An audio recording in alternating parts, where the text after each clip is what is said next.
Assalamualaikum warahmatullahi wabarakatuh. Ketemu lagi bersama Bapak. Hari ini kita akan belajar pembelajaran produktif multimedia mengenai alur proses produksi multimedia. Sebelum belajar lebih jauh, Bapak akan sampaikan kompetensi dasar dan tujuan pembelajaran. Kompetensi dasar yang pertama yaitu memahami alur proses produksi multimedia.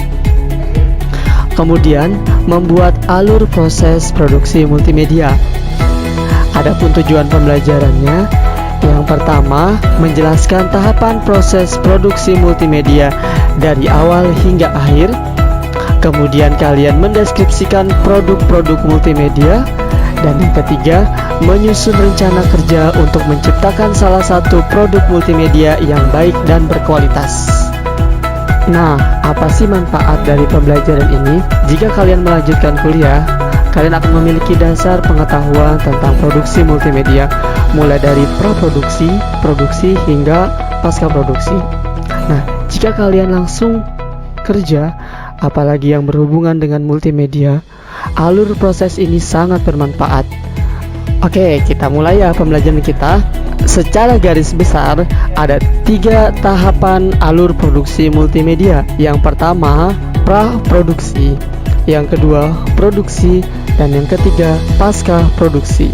Nah, kita akan bahas satu persatu apa aja sih kegiatan-kegiatan yang ada di dalam praproduksi, produksi, dan juga pasca produksi. Tahapan praproduksi merupakan tahapan perencanaan atau tahap proses awal dalam membuat produk multimedia. Nah, yang pertama itu adalah ide. Ide merupakan realisasi dari pemikiran dasar atau gagasan awal. Setelah ide selesai, kemudian dilanjutkan dengan desain. Desain itu adalah proses di mana pengumpulan data dan fakta yang relevan bisa berupa foto atau image, kemudian audio, video, dan yang lainnya yang berkaitan dengan ide yang akan kita wujudkan. Tahap selanjutnya atau tahap yang ketiga adalah perencanaan produksi, ialah tahap membuat konsep awal kerja terhadap produk yang akan diwujudkan atau dibuat. Oh ya, di dalam tahap perencanaan ini juga ada storyboard, kemudian anggaran produksi, jadwal kerja, kemudian kebutuhan peralatan, dan langkah-langkah yang diperlukan untuk pembuatan produk. Setelah itu, dokumentasi merupakan tahap pengumpulan semua jenis data, baik teks, video, image, ataupun audio. Nah, setelah ide, desain, perencanaan produksi, dan dokumentasi selesai, kita butuh tim. Lanjut step selanjutnya dari praproduksi, yaitu rancangan desain. Rancangan desain itu adalah gambaran kasar dari sebuah desain atau produk yang akan kita ciptakan. Setelah rancangan desain selesai, yaitu penyempurnaan. Setelah selesai, jika proyeknya itu adalah skala besar, dia harus ada penandatanganan kontrak kerja, dan juga pembiayaan. Tujuannya adalah agar produksi bisa berjalan dengan lancar dan sesuai dengan target. Sebelum lebih jauh kita membahas proses produksi, yuk kita lihat salah satu proses produksi pembuatan film 1917. "1917 follows the story of 2 British soldiers as they rush and try to stop a British attack falling into an ambush. The fact that the story follows these soldiers led director Sam Mendes. As you probably know, it's virtually impossible to shoot a 2-hour film in one continuous shot. So MPC had to be ingenious when stitching shots together. Sometimes they used natural architecture of a piece of landscape, sometimes fading or morphing a transition required a different solution.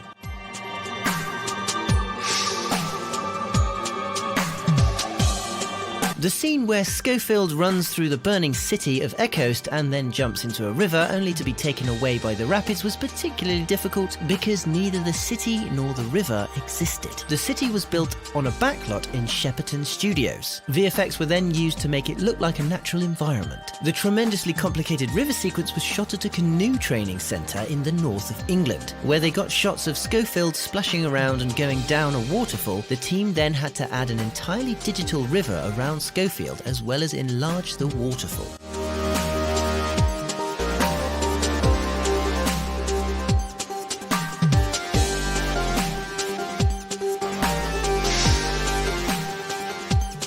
In a separate shot, they crash a practical plane into the ground and the actors react to it. Both scenes were then seamlessly married together.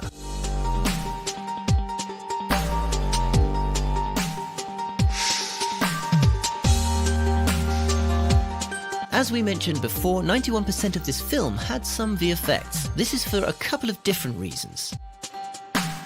One was because filming such wide-open shots in the countryside meant they couldn't hide machinery, power lines, or vehicle tyre tracks, all of which had to be removed in post. Secondly was what had to be added in post. The land had to look more war-stricken. Rats, blood, dust, and explosions were all added in post.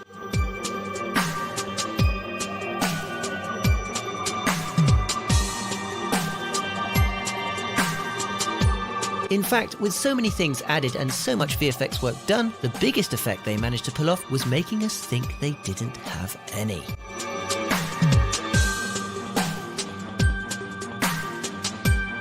As always, please help us out by giving us a like if you enjoyed this video. Don't forget the links to the music used in this video are in the video description, and be sure to let us know in the comments section which movie VFX you'd like to see behind next.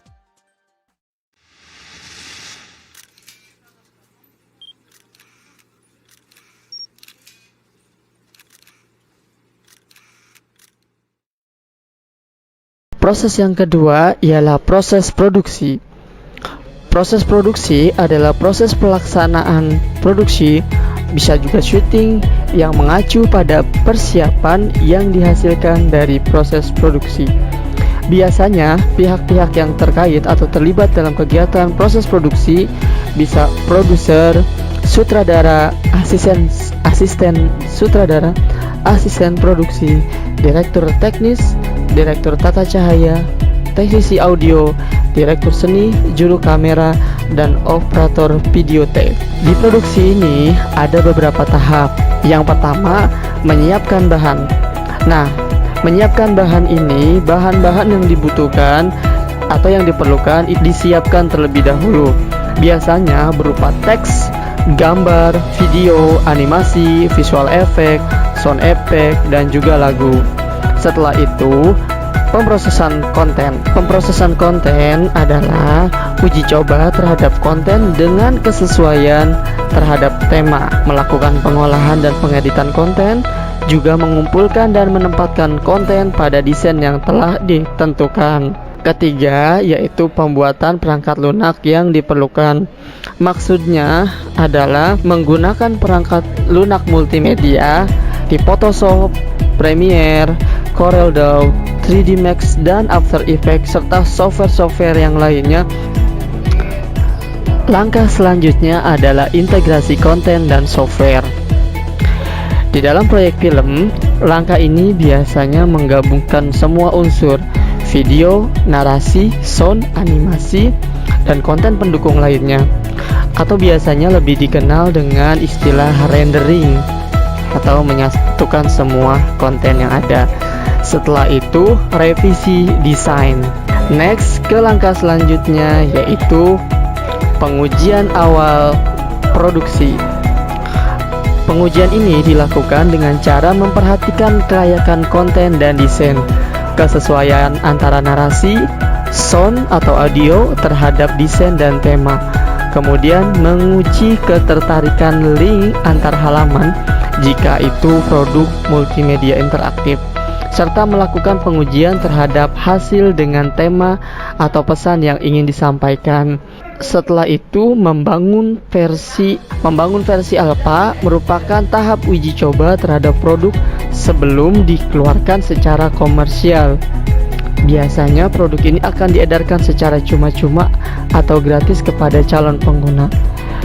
Tujuannya itu untuk mendapatkan komentar atau informasi mengenai produk, terutama dalam hal kelemahan dan kekurangannya.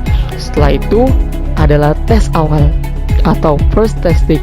Berdasarkan hasil yang didapat dari versi alpha produk tadi, maka dapat ditarik kesimpulan dan tindakan atas masukan dari calon pengguna, bisa berupa kelemahan atau kekurangan produk itu sendiri, sebelum produk itu benar-benar layak untuk dilempar ke pasaran. Nah, setelah itu adalah langkah evaluasi. Langkah ini mencoba untuk meninjau kembali apakah masih ada kelemahan atau kekurangan pada produk multimedia yang telah dibuat. Langkah terakhir yaitu meninjau kembali software atau konten berdasarkan evaluasi. Langkah ini memastikan agar produk benar-benar sempurna sebelum diedarkan secara komersial di pasaran. Yuk kita lanjut ke proses pasca produksi. Yang pertama itu ada pengujian akhir. Pengujian akhir bisa dikenal atau disebut juga dengan beta testing. Tahap pengujian ini adalah penyempurnaan software atau produk multimedia yang melewati proses produksi. Pengujian ini dilakukan terhadap konten, interaksi yang tidak terduga, serta memeriksa agar jangan sampai terjadi hambatan atau crash pada produksi. Yang kedua itu adalah penilaian.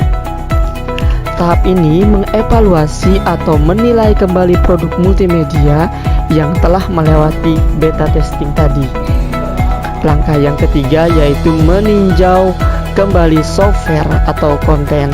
Langkah ini bertujuan untuk melakukan perbaikan bila masih ditemui kekurangan terhadap produk multimedia. Setelah semuanya selesai, lanjut deh ke tahap keempat yaitu mengeluarkan produk pertama.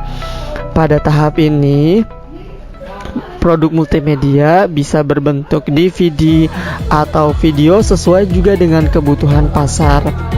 Dan yang kelima yaitu langkah terakhir adalah menyiapkan semua bahan produksi.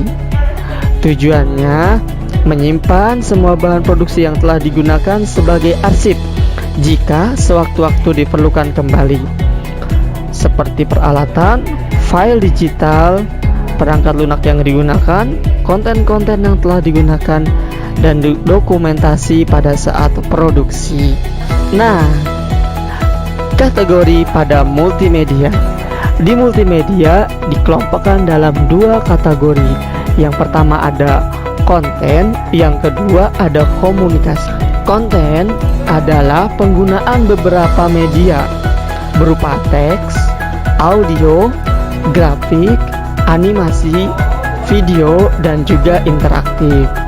Jadi konten itu menitik beratkan pada media, sedangkan komunikasi adalah penggunaan media massa, baik berupa radio, televisi, media cetak, bisa majalah, koran, dan juga internet. Lanjut ke jenis-jenis multimedia. Yang pertama ada multimedia interaktif, di mana pengguna atau user dapat mengontrol secara penuh, bisa berupa games atau virtual reality. Kedua, ada multimedia hiperaktif.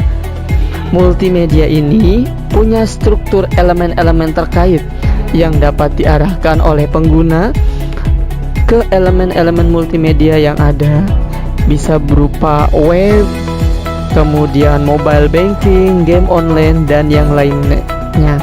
Kemudian ada multimedia linear atau sequential. Contoh dari multimedia ini adalah film dan juga musik serta siaran TV. Dan ada juga multimedia presentasi. Contohnya yang sekarang Bapak sedang buat ini salah satunya adalah presentasi pembelajaran. Selain itu ada juga multimedia pembelajaran mandiri, multimedia kids, hipermedia, dan juga multimedia interaktif. Beberapa faktor penting dalam proses produksi multimedia. Yang pertama itu adalah aspek penunjang.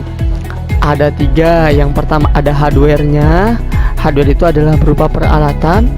Yang kedua ada software. Software itu berupa program.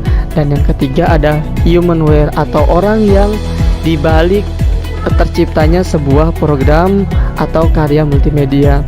Yang kedua yaitu hasil akhir.